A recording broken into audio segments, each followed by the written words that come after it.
The president submits his budget today, more than 2 months late. Already some lawmakers are criticizing it because it calls for spending even more taxpayer dollars, when a new report shows once again how much is already being wasted. Jennifer Wishon explains. The president's political allies and enemies now have something in common. They're not fans of his 2014 budget. White House officials say it's proof of Mr. Obama's willingness to compromise with Congress.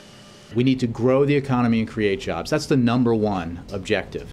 To get that done, the president's spending plan pushes money into projects like building roads and bridges, scientific research, and education. The White House says the budget also cuts the deficit by nearly $2 trillion over the next 10 years. The president's budget will replace the sequester, which was designed to be bad policy for everyone, with not just $1.2 trillion in deficit reduction, but $1.8 trillion in deficit reduction. In other words, it will go further than the sequester. Conservatives are skeptical of that claim, but in a nod to Republicans, the administration also says the budget includes cuts to entitlement programs like Social Security and Medicare. It also includes tax hikes. There will be revenue achieved through tax reform, closing of loopholes, and capping of deductions, that go to the well-off and well-connected. Well-connected or not, for some lawmakers, it's hard to take any spending plan and certainly tax increases seriously when so many tax dollars, tens of billions of them, are being wasted on bureaucratic inefficiencies. For example, on Medicaid alone, the government wastes billions of dollars a year by simply paying too much for services. And since 2002, the Department of Defense has gone from having 2 camouflage uniforms to 7.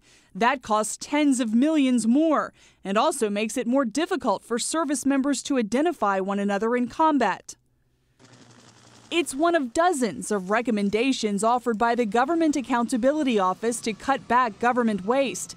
Another example, the office found that last year there were 700 government initiatives to do the same thing, promote renewable energy. The hardworking American taxpayers have a hard enough time paying for something once, but paying for it twice is really a problem. But until Congress and the president act to cut that waste, taxpayers will keep right on paying for it. Jennifer Wishon, CBN News, Washington. Gordon, back to you. Well, once again, a call to pray and specifically pray for our president, pray for our leaders in the Senate, leaders in Congress, that they would have wisdom and they would have discernment and they would know how to solve the major problems that are facing this nation, whether it's the economy, unemployment, record spending, record deficits. We need wisdom for practical solutions.